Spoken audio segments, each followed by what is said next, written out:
ചില ദിവസം നമുക്ക് തോന്നല്ലോ അടുക്കളപ്പണി എടുത്ത് മതിയായിരിക്കണം എങ്ങോട്ടെങ്കിലും ഒന്ന് ഓടിപ്പോയാലോ എന്നൊക്കെ വിചാരിച്ചു അല്ലേ. ചില ദിവസം അങ്ങനെയുള്ളൊരു ദിവസമാണ് എൻ്റെത്. ഇന്ന് ലേശം ലേറ്റ് ആയിപ്പോയി. അപ്പോൾ കുറച്ച് പണി പുറത്തൊക്കെ ഉണ്ടായിരുന്നു. അപ്പോൾ അതൊക്കെ ഒന്ന് കഴിഞ്ഞിട്ട് എടുക്കാമെന്ന് വിചാരിച്ചതാണ്. അപ്പോൾ സംഭവം കുറച്ച് ഇന്ന് ബിരിയാണിയാണ് ഇപ്പോൾ ഉണ്ടാക്കിയത്. അപ്പോൾ ഉണ്ടാക്കാൻ തുടങ്ങുമ്പോൾ തന്നെ ഞാനൊരു ഏകദേശം 12:30-12:15 ആയിട്ട് ഉണ്ടാക്കാനായിട്ട്. അപ്പോൾ ഇന്നും ഒരു 2-2:15 ഇവിടെ ഫുഡ് കഴിക്കട്ടോ, ഉച്ചക്കത്തെ ഫുഡ് കഴിക്കില്ല. അപ്പോൾ ഇന്ന് പിന്നെ എല്ലാവർക്കും ഞാൻ ലേശം ലേറ്റ് ആയല്ലോ. അപ്പോൾ എല്ലാവർക്കും 1 മണിയാകുമ്പോഴേക്ക് തന്നെ വിശക്കാൻ തുടങ്ങി. 1:30 തന്നെ ഫുഡൊക്കെ ചോദിക്കൽ തുടങ്ങിട്ടോ. പിന്നെ ഞാൻ നമ്മുടെ എല്ലാം കൂടി കഴിഞ്ഞ് ഒരു പിന്നെ 1:45 ആകുമ്പോഴേക്ക് ഫുഡെല്ലാം കൊടുത്ത്. അപ്പോൾ പിന്നെ മറ്റേത് എല്ലാം ക്ലീനാക്കി വെച്ചതിന് ശേഷമാണ് ഫുഡൊക്കെ കൊടുക്കൽ.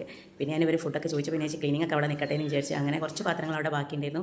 അങ്ങനെ അതൊക്കെ കഴിഞ്ഞതിന് ശേഷം പിന്നെ എല്ലാവർക്കും ഫുഡ് കൊടുത്ത് പിന്നെ ക്ലീനിങ്ങും മൊത്തത്തിൽ കുറച്ച് നമ്മൾ ബിരിയാണിയൊക്കെ വെക്കുമ്പോൾ എല്ലാം പാത്രത്തിലൊക്കെ ഒരു നെയ്യിൻ്റെ വെളിച്ചെണ്ണൻ്റെ ഒക്കെ ഒരു ഇതുണ്ടാവുമല്ലോ. അപ്പോൾ അതൊക്കെ ശരിയാക്കി. കുറേ ഞാൻ വിചാരിച്ചിട്ടോ രാത്രി എടുത്താലോ എന്ന്. പിന്നെ ഞാൻ വിചാരിച്ചു രാത്രി ഞാൻ തന്നെ ചെയ്യണമല്ലോ, അപ്പോൾ എന്തായാലും ഇപ്പം തന്നെ അങ്ങോട്ട് ചെയ്ത് വെച്ചേക്കാന്നുള്ളത്.